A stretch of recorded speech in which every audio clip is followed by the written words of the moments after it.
Hello મિત્રો, નેટવર્કની સિરીઝમાં ત્રીજો લેક્ચર છે.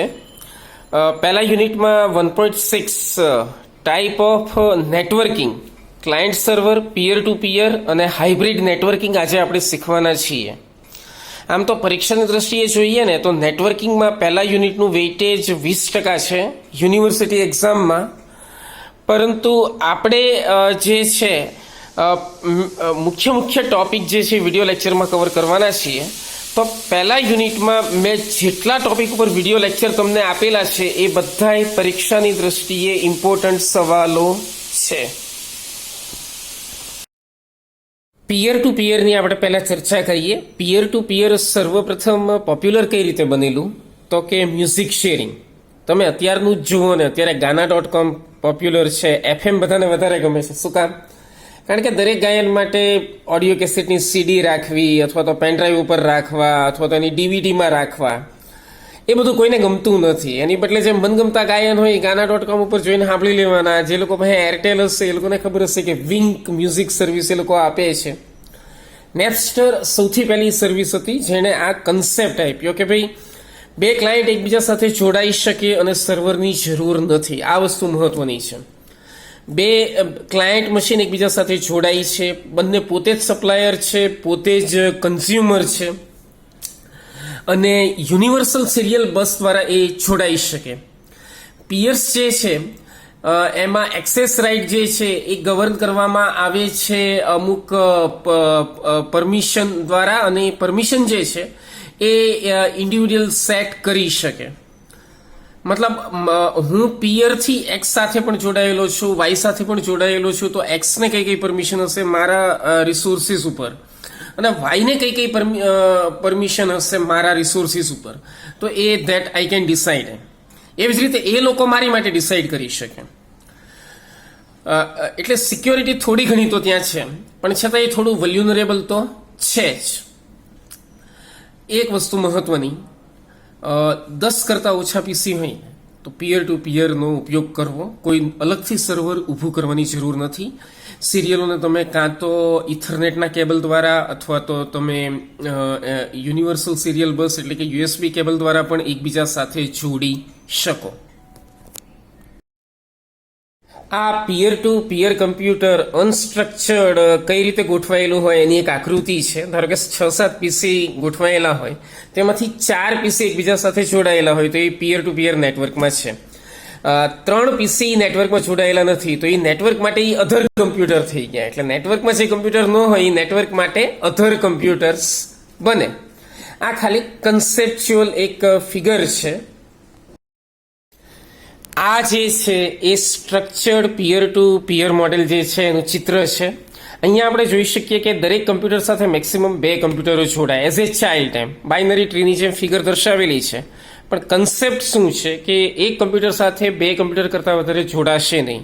આને કારણે શું થાય કે પિયર ટુ પિયર નેટવર્ક જે છે એમાં ખાસો ટ્રાફિક તમે રેગ્યુલેટ કરી શકો. હવે ધારો કે 4 કમ્પ્યુટરને જોડાવવું હોય તો કે એક કમ્પ્યુટર પેરેન્ટ બને, બીજા 2 ચાઇલ્ડ બને. એ ચાઇલ્ડમાંથી કોઈ એક પેરેન્ટ બનશે ચોથાનો. એટલે ચોથાને પહેલાં સુધી મેસેજ પહોંચાડવું હોય તો પહોંચી જાય, પણ વાયા પેરેન્ટ મેસેજ પહોંચાડશે. સામાન્ય રીતે પિયર ટુ પિયર નેટવર્ક આ રીતે સ્ટ્રક્ચર્ડ રીતે કરવામાં આવે ને તો એ સારામાં સારું પરફોર્મન્સ આપે છે. અને હકીકતમાં કહું છું કે 10 કરતાં ઓછા પીસી હોય ને તો સર્વરની જરૂર નથી. હવે આપણે એડવાન્ટેજીસ અને ડિસએડવાન્ટેજની ચર્ચા કરશું. એડવાન્ટેજમાં પિયર ટુ પિયર નેટવર્ક જે છે ઇઝી છે એનું એડમિનિસ્ટ્રેશન કરવું. એના માટે કોઈ ખર્ચાળ હાર્ડવેર તમારે ન વસાવવા પડે, ન કોઈ ખર્ચાળ સોફ્ટવેર વસાવવું પડે. NOS નેટવર્ક ઓપરેટિંગ સિસ્ટમ સામાન્ય ઓપરેટિંગ સિસ્ટમ કરતાં એની કિંમત વધારે હોય. નાનકડા બિઝનેસવાળા અને ઘરમાં ઘર ઘરાવ તમે આ પ્રકારના નેટવર્કિંગનો ઉપયોગ કરી શકો છો. એમાં ફૂલ એસેસિબિલિટી તમારી પાસે હોય છે, કારણ કે ઓલો સર્વર ને ઓલા એક્સેસ રાઇટ ને એવું કોઈ ચક્કર અહીંયા હોતું નથી. સેટઅપ અને લો કોસ્ટ સિક્યોરિટી, પણ લો કોસ્ટ ઓછી કિંમત છે એ એક ફાયદો છે, પણ સામે ઓછી સિક્યોરિટી મળે છે એ હકીકત છે. જુઓ ને, ગેરફાયદામાં પહેલો જ ગેરફાયદો શું છે તો કે જોઈએ એવી સિક્યોરિટી નથી. પછી કોઈ સેન્ટ્રલ લોકેશન નથી સ્ટોરેજ માટે. ક્લાયન્ટ સર્વરમાં હું બધું એક જ જગ્યાએ સ્ટોર થાય, જ્યારે પિયર ટુ પિયરમાં એવું ન હોય. તો એની કારણે શું થાય કે દરેક મશીન ઉપર ડુપ્લિકેશનના ચાન્સીસ વધી જાય. હવે દરેક વસ્તુ સર્વર ઉપર સ્ટોર થતી હોય તો ડુપ્લિકેશનના ચાન્સીસ રહે નહીં, અથવા તો ઓછા રહે. હાર્ડ ટુ મેન્ટેન છે વર્ઝન કંટ્રોલ, એટલે એક કમ્પ્યુટર ઉપર એક વર્ઝનની ઓપરેટિંગ સિસ્ટમ હોય, બીજા કમ્પ્યુટર ઉપર બીજાની વર્ઝનની ઓપરેટિંગ સિસ્ટમ આવે, ત્યારે આ થોડું ડિફિકલ્ટ બને એકચ્યુઅલી પિયર ટુ પિયર જે છે એનું એ જે રીતે કામ કરે. ક્લાયન્ટ સર્વરમાં એવું વાંધો નહીં, સર્વર એક ઓપરેટિંગ સિસ્ટમ હોય, ક્લાયન્ટમાં ભલે ને એક પછી એક અપડેટેશન વર્ઝન આવતા જ રહે, એનું એસ કાંઈ પોતે અપડેટ ન થાય તો કાંઈ વાંધો નહીં એમ. કારણ કે ક્લાયન્ટ સર્વરમાં હું સર્વર રાજા હોય, ક્લાયન્ટે જે કાંઈ કામ કરવું હોય સીધું સર્વર પાસે જવાનું, ક્લાયન્ટ રિક્વેસ્ટ કરે ને સર્વર એ ફૂલફિલ કરે. પણ અહીંયા એવું નથી, પિયર ટુ પિયરમાં સર્વર છે જ નહીં. એટલે અહીંયા આગળ જ્યારે અલગ અલગ વર્ઝનની ઓપરેટિંગ સિસ્ટમ એકબીજા સાથે વ્યવહાર કરે ત્યારે મુશ્કેલી ઊભી થવાના પૂરા ચાન્સીસ. અને સિક્યોરિટી પોલિસી અહીંયા તમે કોઈ એક ઉપર કાયમ ન રહી શકો. સર્વરમાં હું તમે એક સિક્યોરિટી પોલિસી ડિસાઇડ કરી લ્યો, વર્ષો સુધી સિક્યોરિટી પોલિસી ચાલશે. પણ અહીંયા પિયર ટુ પિયરમાં તમે ધારશો તો પણ એવું કરી શકશો નહીં. કદાચ દુનિયામાં સૌથી વધારે વપરાતું કોઈ નેટવર્કિંગ મોડેલ હોય તો એ ક્લાયન્ટ સર્વર નેટવર્કિંગ મોડેલ છે. ક્લાયન્ટ એટલે જે રિક્વેસ્ટ કરે તે, અને સર્વર એટલે તો કે જે એ રિક્વેસ્ટ ફૂલફિલ કરે એટલે કે રિસ્પોન્સ આપે તે. દુનિયામાં 80% નેટવર્ક જે છે ને ક્લાયન્ટ સર્વર ટાઈપના નેટવર્ક્સ છે, અને આ ખૂબ પોપ્યુલર છે. એનું કારણ શું છે કે રિક્વેસ્ટ અને રિસ્પોન્સ બેયની પેટર્ન ફિક્સ છે, HTTP પ્રોટોકોલ એ માટે વપરાય છે. અને બીજું, સર્વર મોટે ભાગે એ રીતે ડિઝાઇન કરવામાં આવે કે ઘણા બધા ક્લાયન્ટને એક સાથે સર્વિસ આપે. આ ફેસબુક છે, પછી ઇન્સ્ટાગ્રામ છે, વોટ્સએપ છે, પછી ટિકટોક છે આજકાલ તમારી યુવા પેઢીની પસંદ. તો એ દરેકમાં સર્વર જે છે એ, અને તમે બધા ક્લાયન્ટ છો, અને જે તમને સર્વિસ આપે છે એ સર્વર છે. મેઇન ફાયદો હું ક્લાયન્ટ સર્વરનો કે અહીંયાથી તમે યુઝરને રેગ્યુલેટ કરી શકો. સર્વર એ ડિસાઇડ કરે કે ભાઈ યુઝર કઈ ફેસિલિટી જે છે એ લેશે ને કઈ નહીં. મને તમને બધાને ખબર છે મેલમાં એ પેઇડ વર્ઝન હોય છે. યુટ્યુબથી માંડીને બીજી દરેક મેસેજિંગ સર્વિસમાં ક્યાંક પેઇડ વસ્તુ હોય છે. આમ તો મને મેલની જ વાત કરું તો આમ તો મને કેટલી તો કે 15 GB સ્પેસ મળે, પણ મારે 50 GB સ્પેસ જોતી હોય તો મારે ગૂગલને પૈસા ચૂકવવા પડે. આ વસ્તુ સર્વર દ્વારા રેગ્યુલેટ થાય છે. ક્લાયન્ટ અને સર્વર જે છે એમાં ઓપ્ટિમાઇઝ કરવા ટ્રાય કરે. અપટાઈમ અને ડાઉન ટાઈમ. અપટાઈમ એટલે શું તો કે રિસ્પોન્સ મોકલતા જે સમય લાગે એ અપટાઈમ, અને રિસ્પોન્સ આવતા જે સમય લાગે એ ડાઉન ટાઈમ. ઘણી વખત ડિનાયલ ઓફ સર્વિસ એટેક એ થાય છે. આઈ એમ નોટ એ રોબોટ કરીને ઘણી વખત તમે જોયું હશે, તમે રજિસ્ટ્રેશન કરાવતા હશો ત્યારે. એનું એકમાત્ર કારણ એ કે ઘણા હેકરો શું કરે તો કે સર્વરની એટલી બધી રિક્વેસ્ટ એકારે આપી દે ને કે સર્વર એને હેન્ડલ ન કરી શકે. એટલે જે જેન્યુઇન યુઝર હોય એ બિચારા રિક્વેસ્ટ લઈને સર્વર આગળ જાય તો સર્વર એમને સર્વિસ ના આપી શકે, એટલે ડિનાયલ ઓફ સર્વિસ થાય. તો એટલે જ તે આ આઈ એમ નોટ એ રોબોટ એવું જે સુરક્ષા મિકેનિઝમ મોટે ભાગે વેબસાઇટો રાખે છે એ DOS એટલે કે ડિનાયલ ઓફ સર્વિસ, આ એટેકને ટાળવા માટે. આ ક્લાયન્ટ સર્વર આર્કિટેક્ચરની આકૃતિ છે. વચ્ચે સર્વર હોય, આજુબાજુ બધા ક્લાયન્ટ હોય, અને બધા રાઉન્ડ ફેશનમાં એની સાથે જોડાયેલા છે. બાજુમાં જે આકૃતિ આપેલી છે એ ફેસબુકનો સર્વર રૂમ છે સ્વિટ્ઝરલેન્ડ ખાતેનો. એકચ્યુઅલી અમેરિકન સરકારે નાકમાં દમ કરી દીધો ફેસબુકનો આપણા ડેટાની સિક્યોરિટી બાબતમાં. એટલે માર્ક ઝુકરબર્ગે પોતાનો જે સર્વર રૂમ જે છે એ સ્વિટ્ઝરલેન્ડમાં ઊભો કરેલો છે, અને આ જે તસવીર તમને દેખાઈ છે એ એની છે. હવે આપણે ક્લાયન્ટ સર્વરના ફાયદા અને ગેરફાયદા જોઈએ. ફાયદાઓમાં સેન્ટ્રલાઇઝ્ડ ઓથોરિટી છે, એટલે કે એક સેન્ટ્રલ લોકેશન ઉપરથી આખું કંટ્રોલિંગ થાય, આખું મેન્ટેનન્સ થાય. પછી આવે છે ફાસ્ટર એક્સેસ, મતલબ પિયર ટુ પિયરની સરખામણીએ ઘણો સ્પીડી એક્સેસ તમને ક્લાયન્ટ સર્વર નેટવર્ક આપે.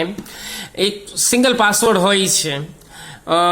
ગૂગલવાળા આજકાલ 2 સ્ટેપ વેરિફિકેશન આપે છે, એટલે 1-2 પાસવર્ડ જેટલા લેવલની તમારે સિક્યુરિટી રાખવી હોય તો એ સર્વરમાં તમે રાખી શકો. ગેરફાયદામાં સેન્ટ્રલ પોઈન્ટ ઓફ ફેલિયર છે, મતલબ એટલે કે ફેસબુકનું સર્વર જ ફેલ થઈ જાય તો એની યારે જેટલા ક્લાયન્ટ જોડાતા હોય એમાંથી કંઈ કામ કરી શકે નહીં. એડમિનિસ્ટ્રેટરની જરૂર પડે, ફૂલ ટાઈમ એડમિનિસ્ટ્રેટરની. આપણી લેબમાં એકચ્યુઅલી એક ફૂલ ટાઈમ એડમિનિસ્ટ્રેટર રાખેલા છે. સર્વરના સોફ્ટવેરની જરૂર પડે, એટલે કે નેટવર્ક ઓપરેટિંગ સિસ્ટમની જરૂર પડે, એની માટે પૈસા ચૂકવવા પડે. અને આમાં ઘણી વખત નેટવર્ક કન્જેશન એટલે ટ્રાફિક, એટલે નેટવર્કમાં ઘણી વખત ટ્રાફિકનો પ્રોબ્લેમ ઊભો થાય થેન્ક્સ ટુ આ ક્લાયન્ટ સર્વર આર્કિટેક્ચર. છે હાઇબ્રિડ નેટવર્ક્સ જે છે એમાં ક્લાયન્ટ સર્વર અને પિયર ટુ પિયરનું સંયોજન થાય છે.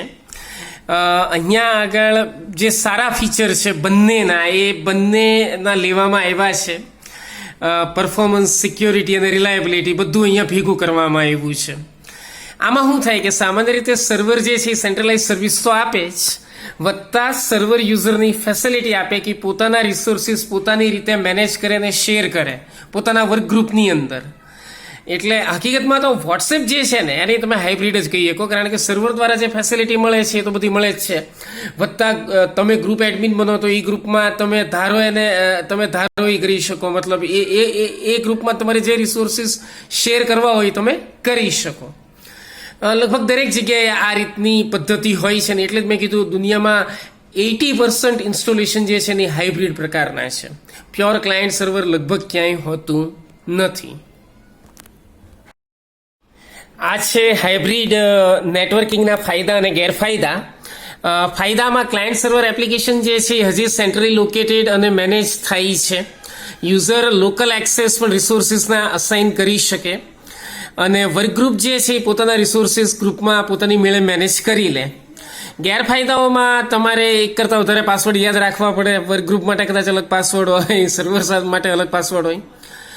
અહીંયા હું ગૂગલ જેવી ફેસિલિટી બહુ ઓછા લોકો આપે છે કે જેમાં એક જ પાસવર્ડથી લગભગ બધી વસ્તુઓ મેનેજ થઈ જતી હોય છે.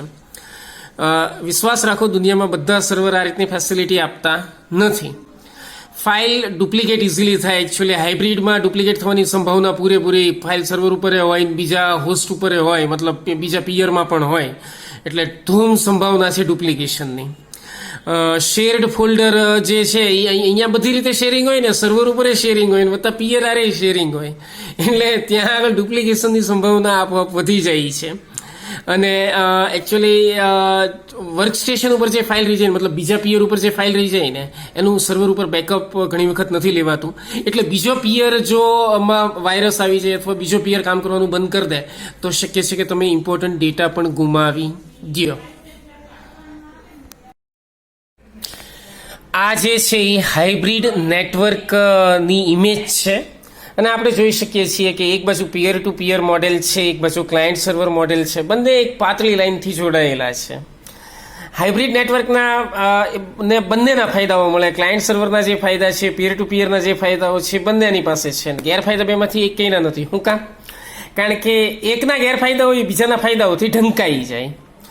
મોટે ભાગે વર્કિંગ કન્ડિશનમાં આ હાઇબ્રિડ મોડેલ જ વપરાય છે કે જ્યારે તમે કંઈક ઇમ્પોર્ટન્ટ કામ કરતા હો, લેબના સેશન કરતા હો ત્યારે ક્લાયન્ટ સર્વરમાં તમે કામ કરો અને નહીંતર તમે પિયર ટુ પિયર કામ કરો.